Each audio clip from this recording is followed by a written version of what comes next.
بسم اللہ الرحمن الرحیم۔ السلام علیکم۔ حضرت زکریا اور حضرت مریم علیہ السلام۔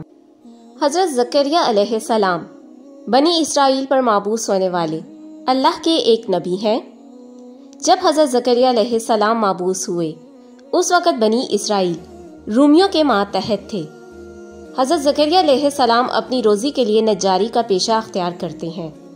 حضرت زکریا علیہ السلام کی بیوی کا نام عیشا تھا اور وہ حضرت مریم کی والدہ کی سکی بہن تھیں، یعنی مریم علیہ السلام کی خالہ، اور اس رشتے سے زکریا علیہ السلام مریم کے خالو تھے۔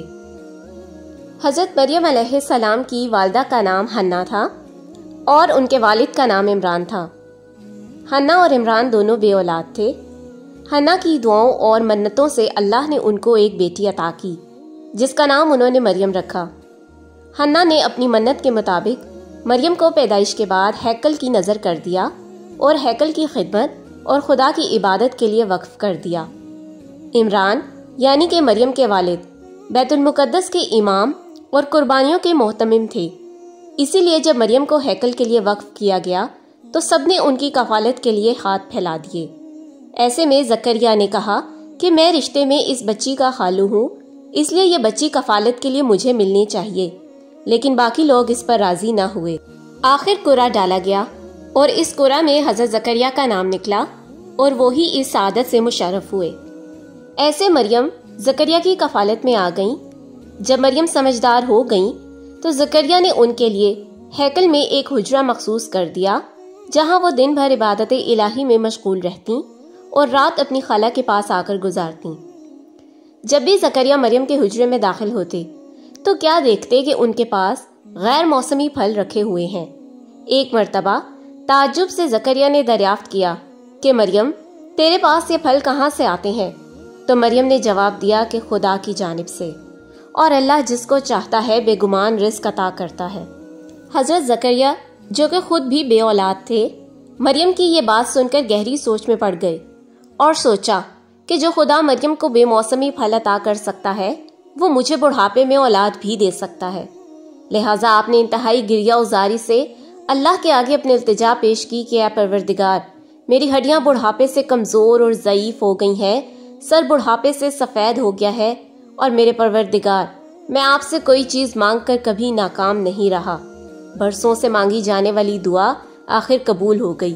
ایک روز حضرت زکریا اپنی عبادت میں مشغول تھے کہ اللہ کا پیغام لے کر فرشتے آپ کی خدمت میں حاضر ہوئے۔ قرآن پاک میں ارشاد ہے، فرشتوں نے زکریا کو جبکہ وہ مسجد میں کھڑے نماز پڑھ رہے تھے آواز دے کر کہا کہ اللہ آپ کو یحییٰ کی بشارت دیتا ہے جو کلمت اللہ یعنی عیسیٰ علیہ السلام کی تصدیق کرنے والا ہوگا اور سردار ہوگا اور خواہشات پر قابو یافتہ ہوگا اور نیکوکاروں میں سے ایک نبی ہوگا۔ لڑکے کی بشارت دینے کے ساتھ ہی اللہ نے اس کا نام بھی خود رکھ دیا۔ جب فرشتوں نے زکریا علیہ السلام کو یحییٰ کی بشارت دی تو زکریا نے سوال کیا، مجھے اولاد کیسے ہو سکتی ہے؟ کیا مجھ کو جوانی دوبارہ عطا ہوگی یا میری بیوی کے بانجھ پن کا مرض دور کیا جائے گا؟ اس پر فرشتے نے جواب دیا کہ میں اسی قدر کہہ سکتا ہوں کہ حالات کچھ بھی ہو آپ کے ہاں بیٹا ضرور ہوگا، کیونکہ خدا کا فیصلہ اٹل ہے اور آپ کا خدا کہتا ہے کہ میرے لیے یہ سب بہت آسان ہے۔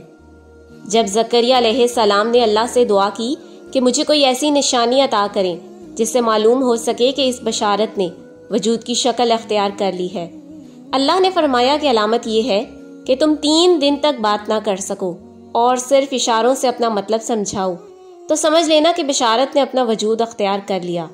لیکن ان دنوں میں تم خدا کی تسبیح و تحلیل میں پہلے سے زیادہ مشغول ہو جانا۔ لہٰذا جب وہ دن آئے تو زکریا پہلے سے زیادہ اللہ کی عبادت میں مشغول ہوئے اور اپنی قوم کو بھی اللہ سے رجوع کرنے کا حکم دیا، اور اس طرح زکریا علیہ السلام کی دعا قبول کرتے ہوئے اللہ نے ان کو شدید بڑھاپے یعنی 99 سال کی عمر میں اولاد یعنی یحییٰ علیہ السلام عطا فرمائے۔ حضرت زکریا علیہ السلام کی وفات کے بارے میں روایات یہ کہتی ہیں کہ یہود اپنی بدبختی اور فتنہ سازیوں کی وجہ سے اپنے ہی نبیوں کو قتل کر دیا کرتے تھے، چنانچہ زکریا علیہ السلام بھی انہی ظالموں کے ہاتھوں شہید ہوئے۔ حضرت وہب بن منبہ کی روایت ہے کہ یہود نے پہلے یحییٰ علیہ السلام کو شہید کیا اور پھر زکریا کی طرف متوجہ ہوئے کہ اب ان کو بھی قتل کیا جائے۔ زکریا اپنی جان بچانے کے لیے بھاگے اور ایک درخت کے تنے میں شگاف دیکھ کر وہاں چھپ گئے۔ یہودیوں نے جب دیکھا کہ آپ درخت کے اندر ہیں تو انہوں نے درخت پر آرا چلا دیا۔ ایسے میں خدا کی طرف سے زکریا کو وحی آئی کہ اگر تم نے آہوزاری کی تو ہم یہ زمین تہہ و بالا کر دیں گے، اور اگر تم نے صبر سے کام لیا تو ہم یہود پر اپنا غضب نازل کریں گے۔ چنانچہ زکریا علیہ السلام نے صبر سے کام لیا اور اف تک نہ کی، اور بدبخت یہود نے درخت کے ساتھ ان کے بھی 2 ٹکڑے کر دیے۔ انا للہ و انا الیہ راجعون۔